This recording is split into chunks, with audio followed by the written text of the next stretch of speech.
Let's talk about some Drake London. Now, wide receiver 37 last season, averaged 10.9 fantasy points per game, and he had 905 receiving yards. He was this close to 1,000 yards, but obviously it did not happen. This is his floor, people. I think we have yet to see his full fantasy potential because of Arthur Smith, to be honest. But this season, I think we're on a different page. Now, we know how talented Drake London is, man. He's the first round talent. He can make all the difficult catches downfield, even with the DBs covering him like white on rice. He is one of those wide receivers that you got to have on your roster in 2024. In recent mock drafts, I've been seeing him go in the third round. And the reason why I've been seeing him go in the third round is because that's where I've been taking him. He's been a solid wide receiver 2, stacking up against my wide receiver 1 in the first rounds with a Garrett Wilson, with a Puka Nacua, et cetera, et cetera. I like this combination of wide receivers that I can get because I think this is the season where we get a unlocked Drake London. The talent is there. We just need this offense to really hit on all cylinders. Now, with new head coach Raheem Morris coming over from the LA Rams, he is a defensive mind coach,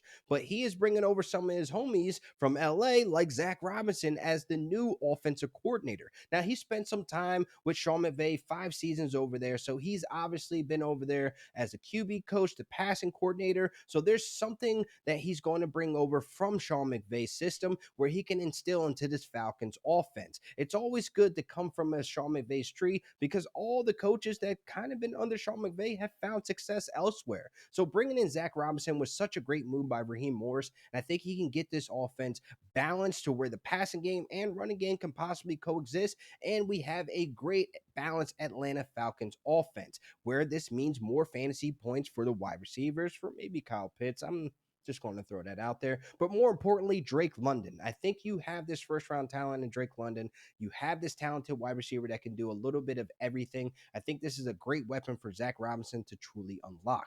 Now, another addition to the coaching staff, wide receiver coach Ike Hilliard. He's a former wide receiver, but he spent some time with the Commanders where he had helped Terry McLaurin compile one of the best rookie seasons in Washington franchise history. And he also spent some time with Deontay Johnson over there in Pittsburgh in 2021, where that was Deontay Johnson's best season up to date. So he knows what he's doing when he's developing and helping these wide receivers to unlock their true potential. So the coaching staff that the Falcons and Raheem Morris are putting together, they're putting together a very balanced team. You got the defensive mind coach, and then you have some pieces in the coaching staff for the offense where he could just remain stress-free. So if you're bringing somebody over that's been hanging around Sean McVay for the last 5 seasons, and he's been making some type of decision-making in that offense and suggesting X, Y, and Z, because we all know Sean McVay is the big brain, but these guys that learn so much from him, they bring it over to the new teams and they actually succeed. So that's what I'm really excited about for this Falcons offense, and especially Drake London. He's obviously the alpha of the offense. So that's why I've been targeting him so hard, because people have this bad taste